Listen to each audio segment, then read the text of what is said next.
A follow-up to a story we covered earlier this week about biblical references on rifle scopes issued to U.S. troops, particularly to U.S. troops used to train Iraqi and Afghan forces. The scopes are considered really good scopes. They're called ACOGs. The Michigan company that manufactures them imprints references to Bible verses next to the model number, right on the side of the scope. John chapter 8, verse 12, and 2 Corinthians chapter 4, verse 6. Just what every Muslim trainee wants to be inspired by, right, when he's training to defend his homeland, which is populated mainly by other Muslims.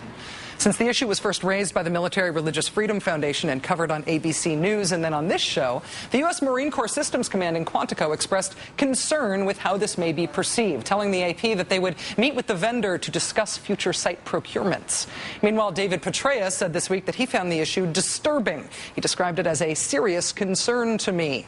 After initially defending the decision to put Bible verses on their weapons scopes, the company that makes them has now changed its mind, announcing they will no longer put the Bible references on the weaponry, and they will provide the military with kits to remove the Bible verse references on ACOGs that are already in use. Presumably little files?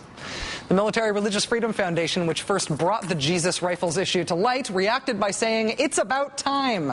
Trichicon's outrageous practice of placing Bible verse citations on military-issued gun sights for weapons was an unconstitutional disgrace of the highest magnitude and an action that clearly gave additional incentive and emboldenment to recruiters for our nation's enemies.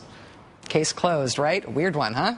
Actually, no, still weird and not closed. A TV host on the Fox News channel is now defending the Bible verse rifles. Seriously.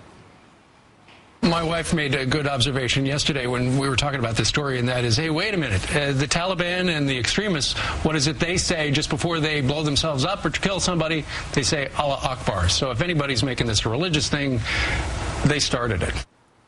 They started it.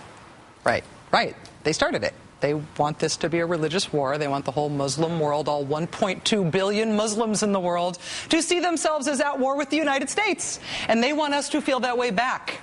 They started it. That's what they want. So we can either sign up for what terrorists want, or we can say no to what terrorists want and instead do things on our own terms, like Americans, like as if we were Americans, okay?